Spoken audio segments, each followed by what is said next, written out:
अब क्या चल रहा था हमारा, यहां पर हमारी मेहनत की हुई है, उस मेहनत की वजह से सी को यहां एक्स्ट्रा प्रॉफिट्स अर्न मिलने वाले हैं। अब डिपेंड करता है कि ए बी सी की बात क्या चल रही है। ए बी कहते हैं हमारी वजह से जो आप एक्स्ट्रा प्रॉफिट्स अर्न करोगे यहां पे एडमिशन के बाद, मैं इस डेट को क्या मानता हूं, date of admission, date of admission के बाद आप कुछ टाइम फ्रेम तक हमारी वजह से एक्स्ट्रा प्रॉफिट्स अर्न करने वाले हो। आप हमारी वजह से एक्स्ट्रा प्रॉफिट्स अर्न करने वाले हो, उस प्रॉफिट में हमारी मेहनत लगी हुई है, आपकी मेहनत नहीं है वो। आप तो चला चलाया बिजनेस लेके बैठ गए, हमारे को पता है कि हमने आज 6 महीने खाली बैठे हैं, कोई स्टूडेंट नहीं था, फिर एक स्टूडेंट आया, उसको कन्विंस किया, उसको ऊपर टाइम लगाया, पूरा टाइम लगाया। जैसे अब हमारा लेट्स सपोज कल को मेरे 100+ स्टूडेंट्स हो जाता है, क्या मैं डेली बेसिस पे आपकी क्लासेस ले पाता? नहीं, मैंने जो आपको MWF का बैच का टाइम दिया हुआ, मैं MWF का बैच लेता। अब स्टार्टिंग के 2-3 बैच, मैं प्रैक्टिकल बातें बताता हूं आपको, स्टार्टिंग के 2-3 बैच मेरा टारगेट इतना रहता है कि मैं हर बच्चे के 100+ क्या 100+ क्या 90+ मार्क्स और 100 तक जाए मेरे मार्क्स स्टूडेंट्स के। क्यों?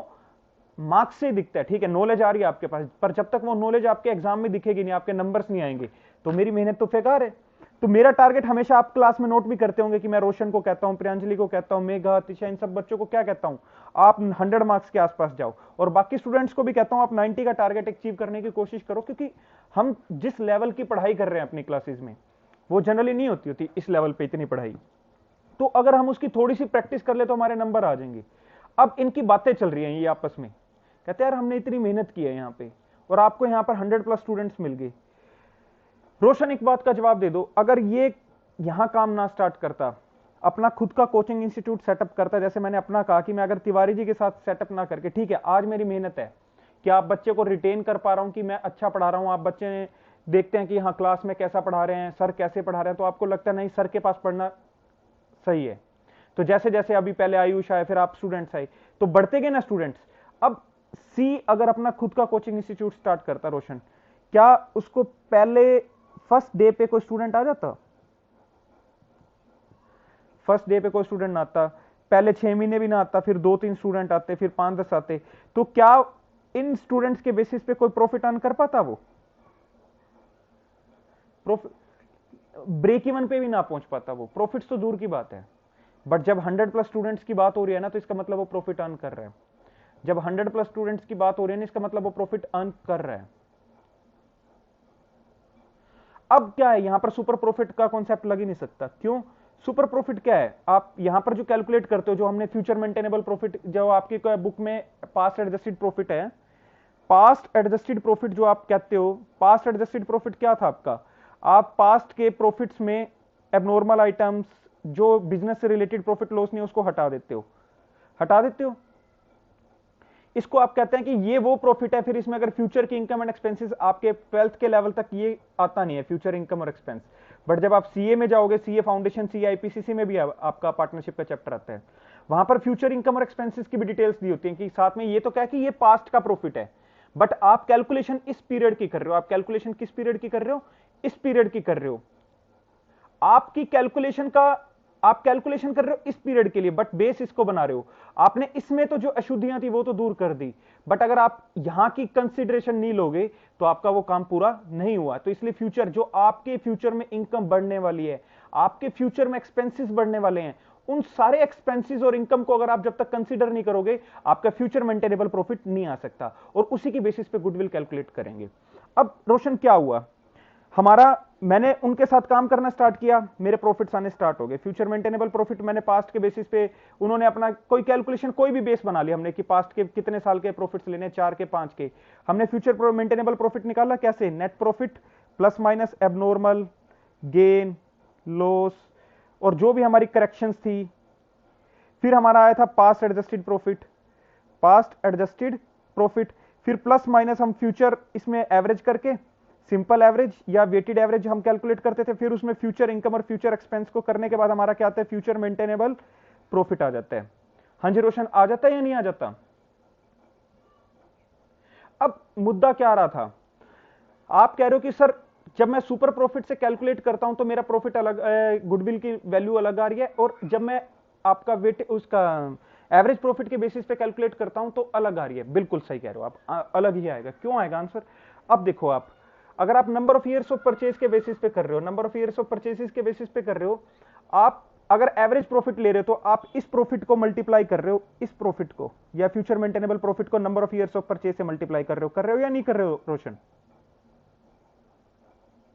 और जब आप सुपर प्रॉफिट की बात कर रहे हो तो आप क्या कर रहे हो? Future maintainable profit minus normal profit. Normal profit कैसे कैलकुलेट करते हो? Capital employed into normal rate of return, इसके बेसिस पे। अब एक बात बताओ, एक आप डायरेक्ट इसको मल्टीप्लाई करो, एक आप इसमें से ये नॉर्मल प्रॉफिट लेस करके आप सुपर प्रॉफिट को number of years of purchase से मल्टीप्लाई करो, क्या आपको लगता नहीं कि आंसर अलग आएगा या नहीं आएगा? डेफिनेटली आंसर अलग आएगा, इसमें तो कोई शक नहीं कि आंसर अलग आएगा। बट अब हम ये जानना चाहते हैं क्या रीजंस रह सकते हैं, क्योंकि हम बेसिकली नेचर ऑफ ट्रांजैक्शन समझने की कोशिश करते हैं। हम अपनी क्लासेस में क्या कर रहे हैं कि ठीक है सर, सुपर प्रॉफिट लगा रहे हैं तो क्यों लगा रहे हैं, number of years of purchase लगा रहे हैं तो क्यों लगा रहे हैं, कैपिटलाइजेशन क्या रीजन है उसका। Number of years of purchase क्या था कि हम कहते हैं कि ठीक है, ये प्रॉफिट हम एक साल का कैलकुलेट कर रहे हैं, बट आप एक साल तक हमारी वजह से बेनिफिट नहीं लेने वाले।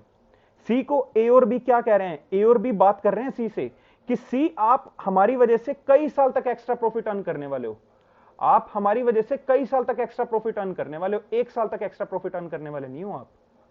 तो अगर वो उनके बीच में एक अरेंजमेंट हो जाते कि हाँ, सी भी मान जाते कि 3 साल तक एक्स्ट्रा प्रॉफिट अर्न करूंगा, 4 साल तक, 2 साल तक, जो आपको क्वेश्चन में number of years of purchase given होता है वो ये होता है कि सी कह रहा है कि मैं आपकी वजह से 3 साल तक, ए और बी कह रहे हैं कि आप हमारी वजह से 3 साल तक एक्स्ट्रा प्रॉफिट अर्न करने वाले हो, फ्यूचर में आप हमारी वजह से 3 साल तक एक्स्ट्रा प्रॉफिट अर्न करने वाले हो, 2 साल तक करने वाले हो, 4 साल तक। अगर उनकी आपस में अरेंजमेंट हो जाती है तो वो number of years of purchase के बेसिस पे भी कर सकते हैं। बट अगर उनके ये number of years of purchase की बात नहीं बन पाई कि भाई आपकी वजह से 3 साल तक बेनिफिट होगा, 4 साल तक होगा या 5 साल तक, तो वो कहते हैं ठीक है, हम नॉर्मली इतना कर लेते हैं कि एक्स्ट्रा प्रॉफिट या जितना प्रॉफिट्स यहां आप कमा रहे हो, उस प्रॉफिट को कमाने के लिए नॉर्मल रेट ऑफ रिटर्न पे कितना पैसा मार्केट में इन्वेस्ट करना होगा। मैंने आपको बताया था कैपिटलाइजेशन मेथड क्या होता है। कैपिटलाइजेशन मेथड क्या कहता है? एवरेज प्रॉफिट या सुपर प्रॉफिट, इस प्रॉफिट को अगर मैं मार्केट में कमाना चाहूं, जो ये वो कौन सा प्रॉफिट, एवरेज प्रॉफिट, जो फर्म हमारी पास्ट में कमा रही है एवरेज बेसिस पे आफ्टर ऑल करेक्शंस। रोशन यही है आपका कि हमारी फर्म इतना प्रॉफिट कमा रही है, जो एवरेज प्रॉफिट है इतना प्रॉफिट कमा रही है सब अशुद्धियों को हटाने के बाद। अशुद्धियां क्या थी? कोई एबनॉर्मल गेन है, कोई एबनॉर्मल लॉस है, कोई करेक्शन है, उन सब चीजों को जो कि बिजनेस के प्रॉफिट के अलावा है, क्योंकि सी को हमारी मेहनत की वजह से बिजनेस में बेनिफिट होने वाला है, कोई लॉटरी में नहीं, कोई लॉस बाय फायर में नहीं, कोई लॉस बाय थेफ्ट में नहीं, किसी चीज में बेनिफिट नहीं होने वाला सी को जो सिर्फ बेनिफिट होगा हमारी मेहनत की वजह से वो बिजनेस में होगा। तो हम कोशिश ये करते हैं कि बिजनेस के प्रॉफिट के बेसिस पे कैलकुलेशन हो, ना कि कोई भी प्रॉफिट उसमें इंक्लूड कर दें। तो ये जो हम करेक्शंस करते हैं इसका रीजन ये रहता है। अब हमने करेक्शंस कर दी, number of years of purchase के ऊपर उनकी अरेंजमेंट नहीं बन पाई, वो उनके बीच में की म्यूचुअल कंसेंट नहीं बन पाई। सी कहता नहीं 2 साल होगा, ए और बी कहते हैं नहीं 3-4 साल होगा। तो वो कहते हैं ठीक है, हम ऐसे करते हैं, हम number of years of purchase की जगह हम ये करते हैं कि अगर ये पैसा, चाहे आप एवरेज बेसिस पे कैलकुलेट कर रहे हो या सुपर प्रॉफिट के बेसिस पे कैलकुलेट कर रहे हो, या एवरेज प्रॉफिट या सुपर प्रॉफिट कोई भी हो, कि इतना पैसा अगर मुझे मार्केट में कमाना हो, इतना पैसा अगर मुझे मार्केट में कमाना हो तो मुझे कितना पैसा लगाना होगा। लेट्स सपोज अगर कोई भी हम 10% रेट ऑफ रिटर्न चल रही है मार्केट में, अगर हम नॉर्मली किसी बिजनेस में पैसा इन्वेस्ट करते हैं तो हम मार्केट पर एनम बेसिस पे 10% रेट ऑफ रिटर्न से पैसा कमाते हैं। वो कहता है कि अगर मुझे इतना पैसा मार्केट में कमाना हो, इतना पैसा अगर मुझे मार्केट में कमाना हो, लेट्स सपोज हमारा एवरेज प्रॉफिट आया 1,10,000 पे, हम एक फिक्शनल एग्जांपल ले रहे हैं कि मेरा एवरेज प्रॉफिट कितना आया रोशन, 1,10,000 पे, और मार्केट में मैं अगर पैसा लगाता हूं तो मुझे 10% रेट ऑफ रिटर्न आती है। जो रेट ऑफ रिटर्न आती है normal rate of return, that is 10%। 1,10,000 मुझे अगर 10% रेट ऑफ रिटर्न से पैसा कमाना हो तो मुझे कितना इन्वेस्ट करना होगा, अपॉन 10 into 100, तो 11 लाख रुपए इन्वेस्ट करना होगा। तो ये कैपिटलाइजेशन मेथड का लॉजिक है। आपको number of years of purchase भी क्लियर हो गया और आपको कैपिटलाइजेशन भी क्लियर हो गया। अब आपका क्वेश्चन है कि सर एवरेज प्रॉफिट और सुपर प्रॉफिट क्या है? सुपर प्रॉफिट क्या है? मतलब वो मान के चल रहे हैं अगर आप अपना खुद का काम स्टार्ट करते हो, कुछ ना कुछ प्रॉफिट्स अर्न करोगे आप, कुछ ना कुछ प्रॉफिट्स। कोई भी, अब जरूरी नहीं है टीचिंग में, चलो ठीक है, कोई ऐसी सर्विस इंडस्ट्री है जिसमें टाइम लगता है, बट अगर आप कोई शोरूम खोल लो, रोशन आप कोई शोरूम खोल रहे हो, ठीक है, अपने कपड़ों का, रेडीमेड गारमेंट्स का एक अच्छा शोरूम खोल लिया, क्या आपको लगता है कि उसकी सेल नहीं होगी फर्स्ट ईयर में? क्या उसमें गुडविल आपकी चलेगी या कपड़ों की गुडविल चलेगी? कपड़ों की। अब किसी ने अपना काम ऑलरेडी किया हुआ था, ए और बी का कपड़ों का शोरूम था, रेडीमेड गारमेंट्स का, किसी भी चीज का था, उनका नाम चल रहा था, उनके पास कस्टमर्स आ रहे थे। कस्टमर तो यहां भी आएंगे ना, ठीक है, ऑल्दो इनसे कम आएंगे फर्स्ट 2 इयर्स में, बाद में तो क्या पता ये अच्छा काम कर जाए, बट स्टार्टिंग में क्या है, इससे कम आ रहे, बट प्रॉफिट तो ये भी अर्न करेगा ना कुछ ना कुछ। तो यहां पर तो हम कह देते हैं कि देखो, हमारे पास आप ज्यादा प्रॉफिट अर्न करोगे, यहां आप कम प्रॉफिट अर्न करोगे, इसलिए जो एक्स्ट्रा प्रॉफिट है, यहां पर हम किसकी बात करते हैं, एक्स्ट्रा प्रॉफिट की बात करते हैं। यहां जिस प्रॉफिट की मैं बात करता हूं वो है मेरा एक्स्ट्रा प्रॉफिट। बट जब मैं सर्विस इंडस्ट्री की बात कर रहा हूं, मैं एक टीचिंग लाइन की बात कर रहा हूं, जैसे मैंने आपको अपना एग्जांपल बताया, अब मैं जैसे अपने इस एरिया में आके एक टीचिंग इंस्टीट्यूट सेटअप करता हूं, मेरे को रेंट पे शो वो लेना पड़ेगा, कोई शो आपका कोचिंग इंस्टीट्यूट के लिए जगह लेनी पड़ेगी, एडवर्टीजमेंट करनी पड़ेगी, इलेक्ट्रिसिटी का बिल आएगा, 100 चीजें होंगी, मेरी खुद की भी कॉस्ट है मेरी। अब पहले 6 महीने तो कोई स्टूडेंट ही नहीं आएगा, क्योंकि नया बंदा हो, कहीं नई जगह जाके काम स्टार्ट कर रहा हूं, और स्टूडेंट बेसिकली कोई भी अपना करियर दांव पे नहीं लगाना चाहता कि भाई कोई नए टीचर के पास, ठीक है डिग्री है सर आपके पास, बट इतनी जल्दी ट्रस्ट नहीं बिल्ड हो पाता, उसको बिल्ड करने में समय लगता है। तो यहां पर मेरे पास कोई भी प्रॉफिट होगा स्टार्टिंग में। तो हमारी अप्रोच क्या चल रही है, जब मैं एवरेज प्रॉफिट के बेसिस पे कैलकुलेशन कर रहा हूं, तो मैं कह रहा हूं कि भैया जो प्रॉफिट है वो सारा हम ही है, आप अगर अपना नया काम स्टार्ट करते हैं ना, आपको कोई प्रॉफिट ना होता। एवरेज प्रॉफिट का बेस ये है, जो अप्रोच हम लेके चल रहे हैं। एवरेज प्रॉफिट आपका क्या अप्रोच लेके चल रही है कि अगर आप अपना खुद का काम स्टार्ट करते हो तो कुछ सालों तक आपको प्रॉफिट्स होने नहीं वाले, आप ब्रेक इवन तक ही पहुंचोगे। आप क्या पहुंचोगे, ब्रेक इवन पॉइंट तक ही पहुंचोगे, आपके ठीक है अर्निंग स्टार्ट हो जाएंगी, बट आपके खर्चे भी तो हो रहे होंगे, या नहीं हो रहे होंगे रोशन? आपके अर्निंग स्टार्ट हो जाएंगी इस ड्यूरेशन में, बट आपके खर्चे ज्यादा होंगे इस टाइम, तो आपको प्रॉफिट्स तक आने में समय लग जाएगा, आपको प्रॉफिट्स तक आने में समय लग जाएगा। तो सारा का सारा प्रॉफिट आपके लिए क्या है, एक्स्ट्रा प्रॉफिट है। जब मैं एवरेज प्रॉफिट की बात कर रहा हूं, जब मैं एवरेज प्रॉफिट की बात कर रहा हूं, तो मैं क्या कह रहा हूं, सारा का सारा प्रॉफिट ही आपका क्या है, एक्स्ट्रा प्रॉफिट है। और सुपर प्रॉफिट में क्या कह रहा हूं, ठीक है हम कुछ प्रॉफिट कमा रहे हैं, मार्केट में भी आप अगर अपना पैसा लगाते तो इतना प्रॉफिट। अब मैंने चाहे कोचिंग इंस्टीट्यूट पे 10 लाख रुपए लगा दिए, मैंने बढ़िया से बढ़िया फर्नीचर, एसी, सब प्रोजेक्टर सब अच्छा लगा दिया, तो भी क्या मेरा काम चलना स्टार्ट हो जाएगा? ठीक है, स्टूडेंट्स देखेंगे कि एक नया कोचिंग इंस्टीट्यूट सेटअप हुआ है, बट फिर भी टाइम लगेगा चलने में, लगेगा या नहीं लगेगा रोशन? तो ये मुद्दा है। इसीलिए हमारी अप्रोचेस, हम क्या है, मुनीम लोग होते हैं जो अकाउंट्स पढ़ रहे हैं, हम क्या मुनीम लोग हैं। हम क्या कर रहे हैं, बिजनेस की कोई भी घटना हुई है, बिजनेस की कोई भी घटना हुई है, हम उसे अकाउंटिंग फॉर्म में रिकॉर्ड कर रहे हैं, उसकी अकाउंटिंग कर रहे हैं। हम क्या कर रहे हैं, बेसिकली उसकी बुक्स में रिकॉर्डिंग कर रहे हैं।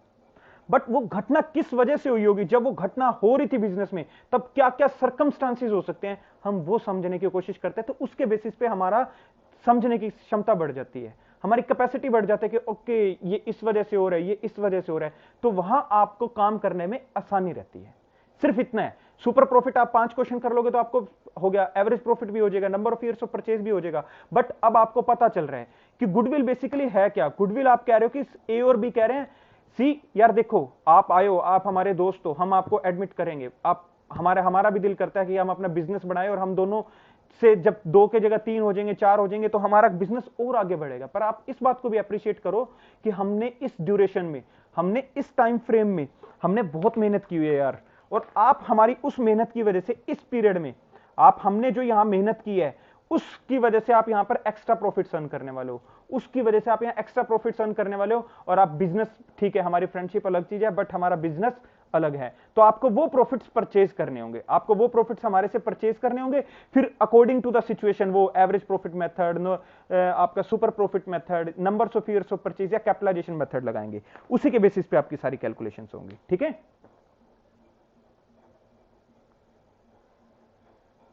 ये रोशन हमारा सारे कैलकुलेशन का बेस था। बेसिकली आप क्या कर रहे हो गुडविल में, अब हमारे कल की क्लास लास्ट रहेगी गुडविल की। गुडविल हमारे को क्या कह रहा है, गुडविल कह रहा है कि आप कोई भी बंदा जिसको अभी हम एडमिशन में कोई जो नया पार्टनर है उसकी बात कर रहे हैं, अदरवाइज हम कहते हैं गेनिंग पार्टनर। गेनिंग पार्टनर्स को परचेज करना होगा, क्योंकि आप बिजनेस कर रहे हैं, कोई आप दान पुण्य नहीं कर रहे। ए और बी कोई चैरिटेबल इंस्टीट्यूशन नहीं चला रहे थे, वो कहते हैं यार हमारी मेहनत है, आपको हमारी मेहनत का हक देना पड़ेगा। बस इतनी सी कैलकुलेशन, और उसकी सारी कैलकुलेशंस पढ़ रहे थे कि पास्ट ईयर के प्रॉफिट्स थे, पास्ट ईयर के प्रॉफिट्स में क्या था कि पास्ट ईयर के प्रॉफिट्स में कुछ अशुद्धियां थी। कौन कौन सी अशुद्धियां थी? हाँ जी तिशा, हमारे पास्ट ईयर के प्रॉफिट्स में कौन कौन सी अशुद्धियां थी? हमारे को नॉर्मल प्रॉफिट्स गिवन होते थे,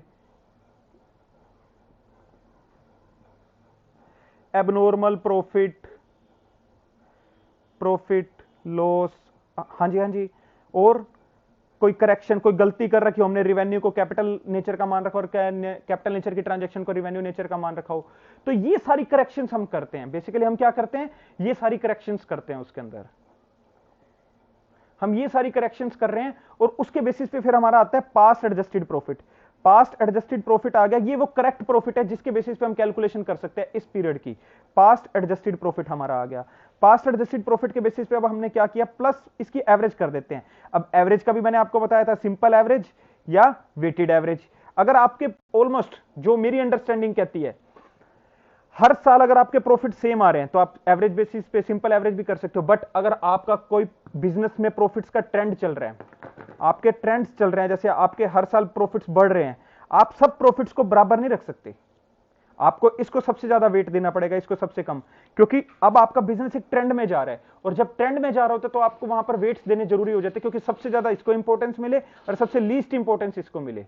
आपकी ये प्रायोरिटी रहती है, आपकी ये प्रायोरिटी रहती है। हाँ जी, और बोलिए।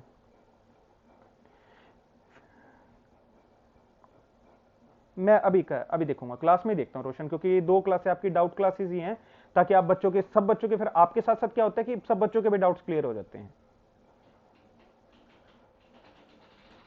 हाँ, अब आपका क्या है, पास्ट एडजस्टेड प्रॉफिट आ जाता है। अगर फ्यूचर में कोई प्लस माइनस हमारी फ्यूचर की, हमने इसका एवरेज कर दिया, एवरेज के बाद हम फ्यूचर की इनकम और एक्सपेंस की ट्रीटमेंट करते हैं, फिर हमारा आ जाता है फ्यूचर मेंटेनेबल प्रॉफिट। ये वो प्रॉफिट है जो हम इसके बेसिस पे कैलकुलेट किया, पर हम इस पीरियड में कमाने वाले हैं। ये हमारा एक्चुअल प्रॉफिट है। अगर उसे लगता है ए और बी को, सी अगर आप हमारे साथ ना आके अपना खुद का अलग से काम करता, तो इतना नॉर्मल रेट ऑफ रिटर्न, इतनी कैपिटल एम्प्लॉयड पे इतना नॉर्मल रेट ऑफ रिटर्न से वो पैसा कमा लेता, तो ये नॉर्मल प्रॉफिट आ जाता। ये हमारा प्रॉफिट है और ये मार्केट का प्रॉफिट है। मम्मी क्लास रिकॉर्ड हो रही है, शोर मत करो, 1 मिनट बाद में करना, क्लास रिकॉर्ड हो रही है, यहां मत रखो, आप जाओ। हाँ जी, तो ये हमारा क्या है, हमारा एक्चुअल प्रॉफिट है ये मार्केट में, तो हम सुपर प्रॉफिट की बात करते हैं। बट अगर कोई ऐसी इंडस्ट्री हो जिसमें लगे कि भाई हमारे साथ काम करेगा तो पैसा कमाएगा, पर अगर खुद का काम करेगा तो 2-3 साल तो उसे ब्रेक इवन में आने में ही लग जाएंगे, 2-3 साल उसे क्या लग जाएंगे, ब्रेक इवन पे ही आने में लग जाएंगे। तो उस केस में हम क्या कहते हैं कि भाई एवरेज प्रॉफिट्स के बेसिस पे कैलकुलेशन कर लो। उस केस में हम क्या कहते हैं कि एवरेज प्रॉफिट के बेसिस पे कैलकुलेशन कर लो आप। ठीक है, हाँ जी रोशन, क्लियर है आपको? चलो ठीक है, हाँ हाँ मैं क्वेश्चन देखता हूँ अब भाई।